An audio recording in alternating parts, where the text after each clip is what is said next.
ஆகிய இயேசு கிறிஸ்துவின் நாமத்தில் காலை வாழ்த்துக்கள். இன்றைய மன்னா, சத்திய உதடு என்றும் நிலைத்திருக்கும், பொய் நாவோ ஒரு நிமிஷம் மாத்திரம் இருக்கும்.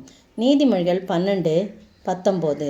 பாருங்கள், எத்தனை அருமையாக சாலமோன் ஞானி சொல்கிறாரு, சத்திய உதடு என்றும் நிலைத்திருக்கும், உண்மையை பேசுகிறவர்கள் எப்போதும் நிலைத்திருப்பார்கள் என்று சொல்லப்பட்டிருக்கிறது. பாருங்கள், இந்த 17ஆம் வசனத்தில் சத்திய வாசகன் நீதியை வெளிப்படுத்துவான், பொய் சாட்சிக்காரனோ வஞ்சகத்தை வெளிப்படுத்துவான் என்று சொல்லி போடப்பட்டிருக்கு. எவ்வளோ அருமையாக அந்த சாலமோன் ஞானி டிஃப்ரென்ஷியேட் பண்ணி பொய் உதடுகள் உள்ளவனும் சத்திய உதடுகள் உள்ளவனையும் டிஃப்ரென்ஷியேட் பண்ணி காட்டுறதை பார்க்குறோம். அப்புறம் பார்த்தீங்கன்னா 22ஆம் வசனத்தில் அதே அதிகாரம் 12ஆம் அதிகாரத்தில் 22 பொய் உதடுகள் கர்த்தருக்கு அருவருப்பானவர்கள், உண்மையாய் நடக்கிறவர்களோ அவருக்கு பிரியம் அப்படின்னு சொல்லப்பட்டிருக்கு. அடுத்தது பார்த்தீங்கன்னா 13ஆம் அதிகாரத்தில் நிறைய சொல்லிட்டே போகலாம். 13ஆம் அதிகாரத்தில் நீதிமான் பொய் பேச்சை வெறுக்கிறான், துன்மார்க்கனோ வெட்கம் லட்சியம் அடைவான்னு சொல்லி பொய் பேசுகிறவனுக்கும் உண்மை பேசுகிற உதடுகளுக்கும் என்ன பண்ணுறாங்க, அவர் வித்தியாசப்படுத்தி காட்டுறதை பார்க்குறோம். அப்போ பொய் உதடுகள் உள்ளவன் ஒரு நிமிஷம் மாத்திரமே, பொய் நாவோ ஒரு நிமிஷம் மாத்திரம்தான் இருக்கும். ஆனால் சத்திய உதடு, சத்தியம் பேசுகிற உண்மை பேசுகிறவன் எப்போதுமே நிலைத்திருப்பான் என்று சொல்லப்பட்டிருக்கிறது. அப்போ என்னாகமத்தில் ஆண்டவர் மோசையை குறித்து சாட்சி சொல்கிறார் பாருங்க.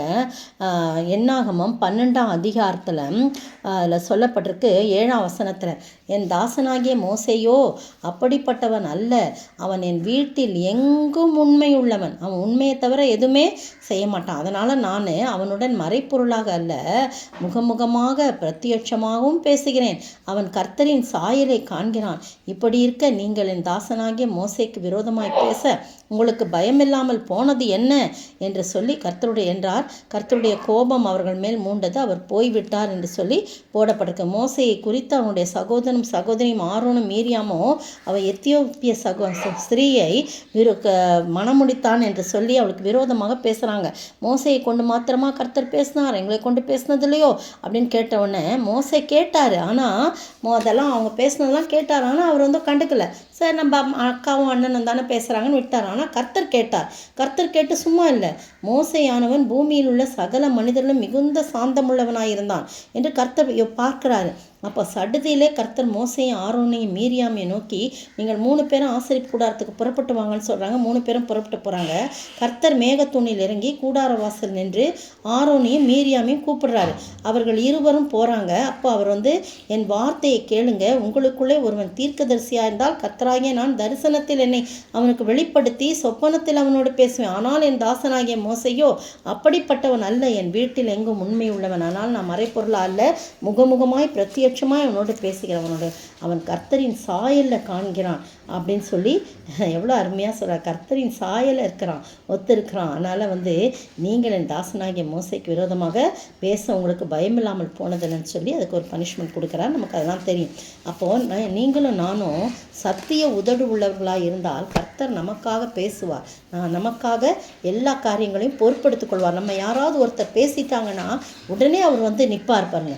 அதான் சத்திய உதடு எப்போவுமே நம்முடைய வாயில் இருக்கணும். ஒவ்வொரு நாளும் நம்முடைய உதடுகளையும் நம்முடைய நாவையும் என்ன பண்ணோம், ஆண்டவருடைய சமூகத்தில் ஒப்பு கொடுக்கணும். ஆண்டவரே, என்னுடைய நாவு தவறு செஞ்சிடாதபடி, பொய் பேசிடாதபடி, மாறுபாடான காரியங்கள் செஞ்சிடாதபடி, ஆண்டவரே நான் உமக்கு பிரியமானதை பேசணும், புறங்கூறி தெரியக்கூடாது அப்படின்னு நிறைய காரியம் இருக்குது. நாவை குறித்து யாக்கோபு எழுதின நிருபத்தில் ஒரு அதிகாரமே சொல்லப்பட்டிருக்குது. எனவே நாவை நம்ம பத்திரமா காத்துக்கொள்ளணும், உதட பத்திரமா காத்துக்கொள்ளணும். பொய் நாவை இருக்கக்கூடாது, அது அழிந்து போகும், ஒரு நிமிஷத்தில் அழிந்து போகக்கூடியதாக இருக்கிறது. ஆனால் சத்திய உதடோ என்றும் நிலைத்திருக்கக்கூடியதாக இருக்கிறது. சத்திய வாசகன் எப்போவுமே நீதியை தான் வெளிப்படுத்துவான், பொய் பேச்சை வெறுக்கிறவனாக இருக்கிறான். அவன் உண்மையாய் நடக்கிறவர்கள் தான் கர்த்தருக்கு பிரியம். அப்படிப்பட்ட ஆசீர்வாதத்தை பெற்று நாம் நிலைத்து வாழ ஆண்டவர் தாமே கிருபை செய்வாராக. ஆமென்.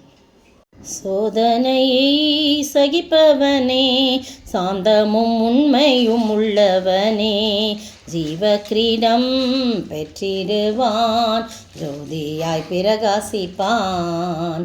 தேவசித்தம் நிறைவேற எனையும் ஒப்படைக்கிறே, தேவசத்தம் என்னுள்ளம் பலமாக தோனிக்குதே.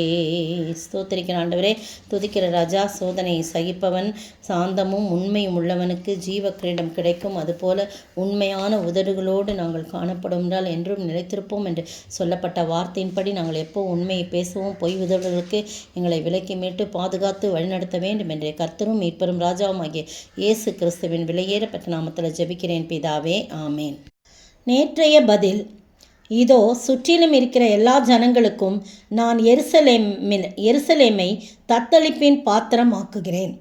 சகரியா 12:2.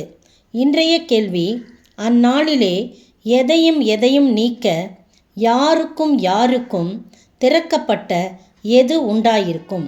அந்நாளிலே எதையும் நீக்க யாருக்கும் திறக்கப்பட்ட எது உண்டாயிருக்கும்?